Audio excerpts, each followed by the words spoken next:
जय हिंद साथियों, स्वागत है आप सभी का एक बार फिर से हमारे YouTube चैनल पे। मैं पार्थ पांडे आप सभी का स्वागत करता हूं मेरे चैनल स्टडी विथ पार्थ में। आप सभी का स्वागत है हमारे चैनल पे। दोस्तों आज के वीडियो में हम जानेंगे अक्षांश क्या होते हैं, देशांतर क्या होते हैं, किस प्रकार से कौन कौन से अक्षांश परीक्षा के दृष्टिकोण से इम्पॉर्टेंट हैं, कौन कौन से पूछे जाते हैं। ये एक ऐसा टॉपिक है इससे कई बार क्वेश्चन आए हैं और आगे भी इनसे क्वेश्चन आने के चांसेस हैं। तो अक्षांश क्या होता है, देशांतर क्या होता है, आज हम इसके बारे में पूरी डिटेल में जानेंगे कि अक्षांश कितने होते हैं, कौन कौन से होते हैं, रेखाएं क्या होती हैं और देशांतर क्या होता है, इनका महत्व किस लिए होता है, क्यों इसका प्रयोग किया जाता है। तो फटाफट वीडियो को करते हैं स्टार्ट, देरी न करते हुए। इसके पहले जो लोग नए लोग जुड़ रहे हैं वो अगर चैनल को वीडियो अच्छा लग रहा हो तो चैनल को लाइक कर दीजिए, सब्सक्राइब कर दीजिए, ताकि हमको भी क्या मोटिवेशन मिलता रहे, ताकि ऐसे ही हम क्या करें, नए नए वीडियो आपके लिए बनाते रहें। तो चलिए वीडियो करते हैं स्टार्ट। और आज का हमारा जो टॉपिक है वो है अक्षांश और देशांतर। तो पहले बात करेंगे अक्षांश के बारे में। अक्षांश को इंग्लिश में लैटिट्यूड कहा जाता है।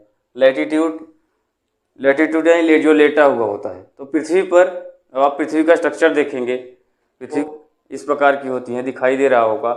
तो जो इस प्रकार की लाइनें हैं, लेटी हुई लाइनें होती हैं, उन्हें अक्षांश कहा जाता है। और जो खड़ी लाइनें होती हैं, लंबी लाइनें होती हैं, लॉन्गिट्यूड, देशांतर को इंग्लिश में लॉन्गिट्यूड कहा जाता है। ये लंबी लंबी लाइनें होती हैं जो उत्तरी ध्रुव को दक्षिणी ध्रुव से मिलाती हैं, इनको देशांतर कहा जाता है।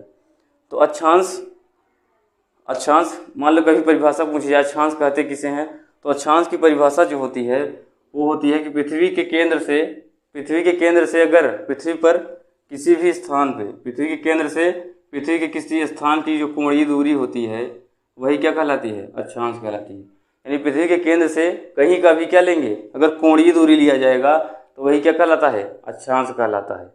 और जो कुछ ये सबसे बीच वाली जो अक्षांश होती है, सबसे महत्वपूर्ण अक्षांश इसको बोला जाता है, सबसे बृहद अक्षांश भी इसी को कहा जाता है, जिसे विषुवत रेखा कहा जाता है। तो जो खड़ी लाइनें होती हैं और जो लंबी लाइनें होती हैं, ये दोनों किसका पार्ट है, ये ग्लोब का पार्ट है। जब इन दोनों को समतल लाइनों को और ये वर्टिकल जो लाइनें हैं, इन दोनों को मिला दिया जाता है तो ये एक प्रकार का ग्लोब जिसे कहते हैं, ग्लोब बन जाता है। कुछ इस प्रकार से जो आप लोग देख पा रहे होंगे, तो ग्लोब का निर्माण हो जाता है। उसी में जो अक्षांश होते हैं, अक्षांश का जो महत्व होता है वो किसी भी स्थान की स्थिति बताने के लिए किया जाता है। स्थिति बताया जाता है कि कौन व्यक्ति कहाँ पे है।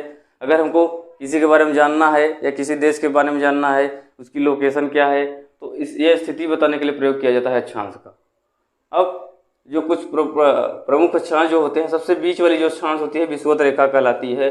इसे ही 0 डिग्री रेखा भी कहा जाता है, इसे ही इक्वेटर भी कहा जाता है, जो कई बार पूछा गया है एग्जाम में।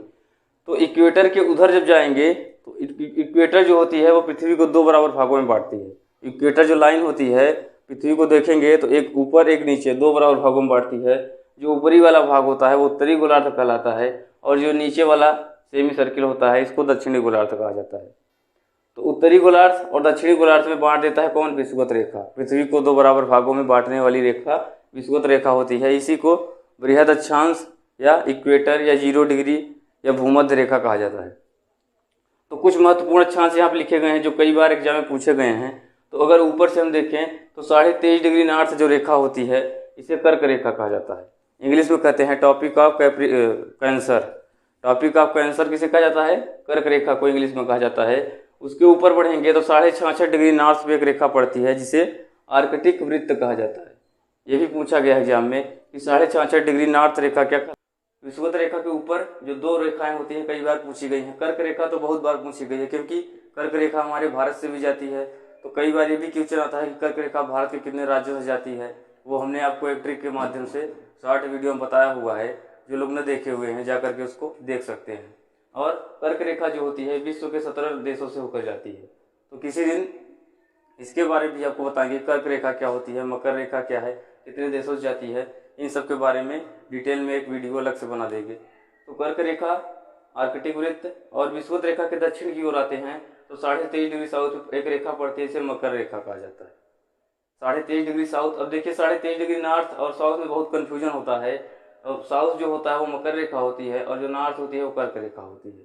इसको इंग्लिश में कैप्रिकॉन कहा जाता है, टॉपिक ऑफ कैप्रिकॉन या मकर रेखा कहा जाता है, जो 23.5 डिग्री साउथ से होकर के गुजरती है। यह विश्व के 10 देशों के होकर गुजरती है। मकर रेखा जो होती है 10 देशों से जाती है। वो नेक्स्ट वीडियो में सारे देशों के नाम हम आपको बताएंगे। और इसके नीचे 66.5 डिग्री साउथ में आएंगे तो वो अंटार्कटिक वृत्त कहलाता है। और जब एकदम नीचे चले आएंगे तो 90 डिग्री साउथ, 90 डिग्री नॉर्थ, यानी 90 डिग्री पर जब पहुंचेंगे तो ये हमारा ग्लोब की स्थिति, गोलार्ध की स्थिति हो जाती है।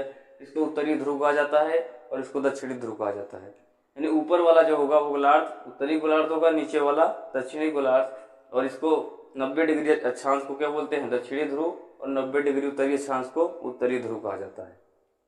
अब कुछ एग्जाम से रिलेटेड क्वेश्चन जो पूछे गए हैं एग्जाम में कि कुल अक्षांशों की संख्या कितनी होती है। अब हमने यहाँ लिखा है 90 + 90 + 1। अब इसका अर्थ समझिए क्या है, 90 क्या है। तो जो कुल अक्षांश हमारे होते हैं विषुवत रेखा से जब हम ऊपर की ओर बढ़ते हैं, उत्तरी गोलार्ध की ओर, तो 90 रेखाएं इधर, 90 अक्षांश इधर पड़ते हैं और 90 अक्षांश इधर पड़ते हैं।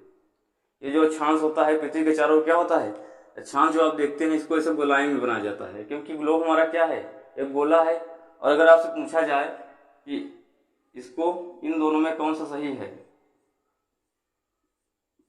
तो क्या बताएंगे, ये वाला गलत है, ये सही है। क्योंकि ग्लोब पर क्या होता है, ग्लोब हमारा गोला होता है। और आप लोग जानते हैं कि गोले पे हम क्या कर सकते हैं, एक सीधी लाइन ड्रॉ नहीं कर सकते। गोले पे जब भी लाइन ड्रॉ होगी क्या होगी, एक सर्कल नुमा आकृति होती है। तो ये जो अक्षांश होता है यहाँ से लेकर के पूरा फैला हुआ, यहाँ से लेकर पृथ्वी के चारों ओर क्या होता है, फैला होता है, जो एक गोलाई के रूप में आपको दिखाई देता है। जो कुछ इस प्रकार से आप इमेज में देख रहे होंगे, जो इमेज में अभी दिखाई दे रहा है वो क्या है, पूरा ऐसे चारों ओर से घुमा रहता है। इनमें सबसे बड़ा जो अक्षांश होता है विषुवत रेखा होती है। तो कुल अक्षांशों की जो संख्या होती है, जब विषुवत रेखा से इधर उत्तरी गोलार्ध की ओर बढ़ते हैं तो 90 रेखाएं इधर होती हैं, और जब विषुवत रेखा से इधर आते हैं तो 90 रेखाएं इधर होती हैं। लेकिन यहाँ पूछा है कुल अक्षांशों की संख्या, तो 90 अक्षांश उधर होते हैं, 90 अक्षांश इधर होते हैं, और एक जो हमारी बीचों बीच होती है वो एक मिला करके 181 हो जाती है। तो अगर अक्षांश, कुल अक्षांशों की संख्या पूछी जाए तो 181 होगा, और अगर कुल अक्षांश रेखाओं की संख्या पूछी जाए तो 179 होगा। ये बहुत इंपॉर्टेंट चीज है, इसको ध्यान से देखिएगा कि अक्षांश इतने गए, रेखा 2 कम कैसे हो गई। तो बहुत लोग नहीं बता पाते हैं कि रेखा कम क्यों हो जाती है।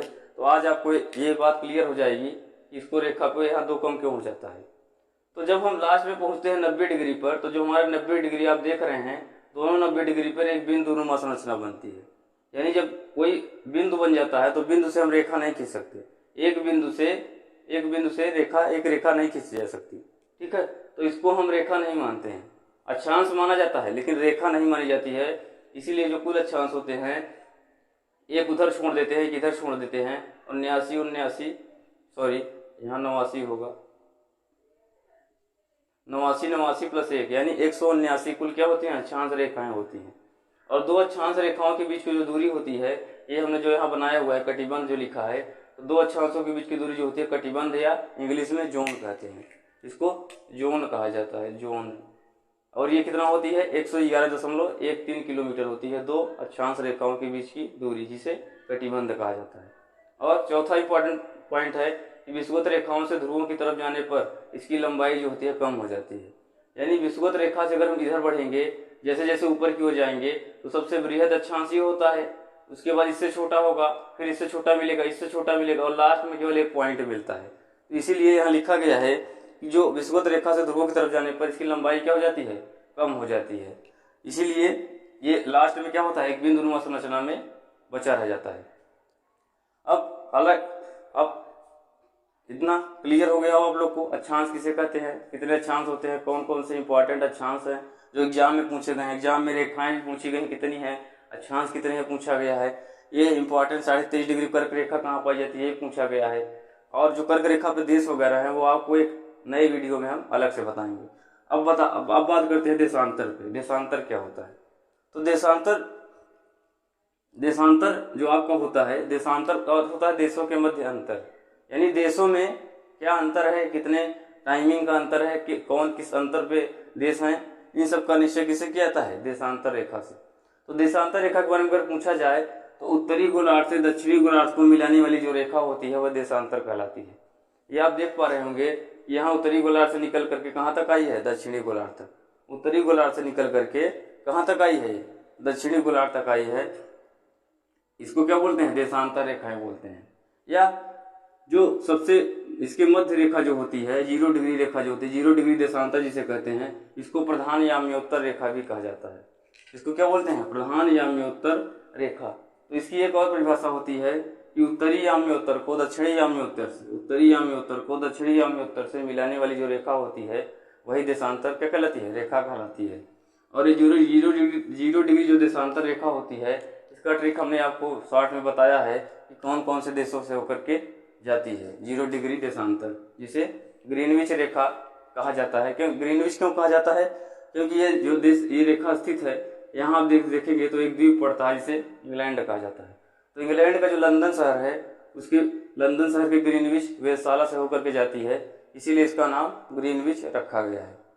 अब इसका जो महत्व होता है वो समय ज्ञात करने में किया जाता है, यानी समय किस देश का कितना होगा, किस देश में कितने टाइम जोन होंगे, इसका समय कैसे ज्ञात किया जाएगा, उससे उस समय निकालने के लिए इसका प्रयोग किया जाता है। कुल जो देशांतर रेखाएं होती हैं वो 360 होती हैं, 180 और 180 लिखा है। यानी इधर की ओर अगर जाएंगे तो 180 रेखा इधर, इधर की ओर आएंगे तो 180 रेखा इधर। तो 360 कुल क्या होती हैं, कुल देशांतर रेखाएं 360 होती हैं। और इसके जस्ट विपरीत जो 0 डिग्री देशांतर रेखा है, इसके विपरीत उस साइड में जाएंगे तो आपको मिलेगी 180 डिग्री रेखा। इसको बोलते हैं अंतरराष्ट्रीय तिथि रेखा, इसको बोला जाता है अंतरराष्ट्रीय तिथि रेखा। और ये बहुत इंपॉर्टेंट रेखा है। तो अंतरराष्ट्रीय तिथि रेखा एक ऐसी रेखा है जो आप देखेंगे तो समुद्रों में कई जगहों पर मोड़ी गई है। ऐसा क्यों किया गया है, जो अंतरराष्ट्रीय तिथि रेखा है इसको ऐसा इसलिए किया गया है क्योंकि अगर इसको कोई व्यक्ति पार करता है या कोई भी जहाज वगैरह व्यक्ति कोई भी पार करता है तो इसको पार करने में समय जो होता है वो 24 घंटे बढ़ जाता है, बढ़ता है या घट जाता है। तो अंतरराष्ट्रीय तिथि रेखा को कोई अगर पूरब से पश्चिम पार करता है या पश्चिम से पूरब पार करता है तो 24 घंटे का अंतर आता है। इसीलिए यह एक इम्पॉर्टेंट रेखा है जो 0 डिग्री देशांतर के जस्ट उल्टे साइड में होती है। तो जो देशांतर रेखाएं होती हैं ये आपको ग्लोब में भी दिखाया गया था। तो इन दोनों को मिक्स कर देते हैं तो ग्लोब, आपके ग्लोब का जो फिगर होता है वो बन जाता है। तो अब जो कुल देशांतर रेखाएं कितनी हैं, 360 है। अब सर्वाधिक जो समय जोन वाला देश है, यानी इसका प्रयोग किसमें किया जाता है, समय ज्ञात करने में। तो सर्वाधिक कई ऐसे देश हैं जिनको कई समय जोन में बांटना पड़ा है। और ऐसा इसलिए किया गया है क्योंकि उस देश की भौगोलिक स्थिति को देखते हुए कुछ देश ऐसे हैं जिनका भौगोलिक विस्तार बहुत ज़्यादा है। जैसे आप देखेंगे सर्वाधिक समय जोन वाला जो देश है वो फ्रांस है, जबकि रूस, रसिया इतना बड़ा क्षेत्रफल में देश है, उसके पास 11 ही समय जोन है। ऐसा क्यों किया गया, क्योंकि फ्रांस को आप देखेंगे तो फ्रांस की जो कॉलोनी है या फ्रांस का जो क्षेत्र है वह पूरे विश्व में हर, चाहे जिस महाद्वीप में आप देखें, किसी न किसी छोटे द्वीप पर उसका फ्रांस का कब्जा है। जिस समय ब्रिटेन हमारे यहाँ राज करने आया था 1600 ईस्वी में, जब ब्रिटेन कंपनी आई थी, उसके बाद धीरे धीरे ब्रिटेन वालों ने क्या करना, व्यापार करने आए थे, लेकिन धीरे धीरे सब क्या करने लगे, जब उन्होंने समझ गए कि हमारे यहाँ भारत में अशिक्षा है, इनको आराम से हम बेवकूफ़ बना सकते हैं, तो इंग्लैंड ने क्या किया, भारत को कब्जा कर लिया था। उसी प्रकार फ्रांस ने भी धीरे धीरे करके कई द्वीपों पर तथा कई देशों पर अपना कब्जा कर लिया था। इसीलिए फ्रांस जो आप देखते हैं मैप में, फ्रांस आप मैप में देखेंगे तो एक छोटा सा देश है, जो कि आपको मैप में भी ये जो दिख रहा है ये फ्रांस क्या है, आप एक छोटा देश आपको दिख रहा है। जबकि रूस की बात करें, रसिया की बात करें, रसिया बहुत बड़ा देश है जो आपको यहाँ मैप में दिख रहा है। तो रसिया जो है बहुत बड़ा क्षेत्रफल में है, लेकिन इसके पास 11 ही समय जोन है। अब फ्रांस को 12 समय जोन दिया गया। इसका रीजन यही है कि फ्रांस की जो कॉलोनियाँ हैं वो हर महाद्वीप में कहीं ना कहीं किसी न किसी द्वीप पर फ्रांस का कब्जा है। और यूएसए के पास जो है 9 समय जोन है, अंटार्कटिका में 10 समय जोन है। तो सर्वाधिक समय जोन वाला देश कौन सा है, फ्रांस है। अगर भारत के समय जोन की बात करें, इंडिया का जो टाइम जोन है, इंडियन स्टैंडर्ड टाइम, वो एक ही है जो 82.5 डिग्री देशांतर कहलाता है। 82.5 डिग्री देशांतर रेखा जो हमारे यहाँ मिर्जापुर, कई बार आप नाम सुनोगे, मिर्जापुर नैनी से होकर के जाती है 82.5 डिग्री रेखा। हमारे जो उत्तर क्या कहते हैं, भारत के 5 राज्यों से होकर जाती है। इसका भी ट्रिक आपको किसी दिन पता नहीं कौन कौन से राज्य हैं जिससे होकर के हमारे भारत की मानक समय रेखा गुजरती है। तो आई थिंक इतना आपको क्लियर हो गया होगा। अक्षांश क्या है, देशांतर क्या है, कुल कितने अक्षांश हैं, कौन कौन से महत्वपूर्ण अक्षांश हैं, कौन से एग्जाम में आ सकते हैं, जो आपको इम्पॉर्टेंट एग्जाम से रिलेटेड क्वेश्चन वो भी बता दिया गया। देशांतर क्या होते हैं, इसका प्रयोग किस में होता है, और जो देशांतरों के अगर बीच की दूरी की बात करें तो उसको गोरे कहा जाता है। देशांतर की जो बीच की दूरी होती है वो गोरे कहलाती है, जो 111.32 किलोमीटर होती है। तो ये पॉइंट भी याद रखिएगा। तो आज का ये वीडियो हमारा अक्षांश और देशांतर पर आप लोग को अच्छा लगा होगा तो लाइक करिएगा, सब्सक्राइब करिएगा, ताकि हमको भी मोटिवेशन मिलता रहे ऐसे नए नए वीडियो लाने के लिए आपके लिए। आज का यह वीडियो आप लोग कैसा लगा कमेंट में ज़रूर बताइएगा, और नेक्स्ट वीडियो अगले पार्ट में। धन्यवाद, जय हिंद।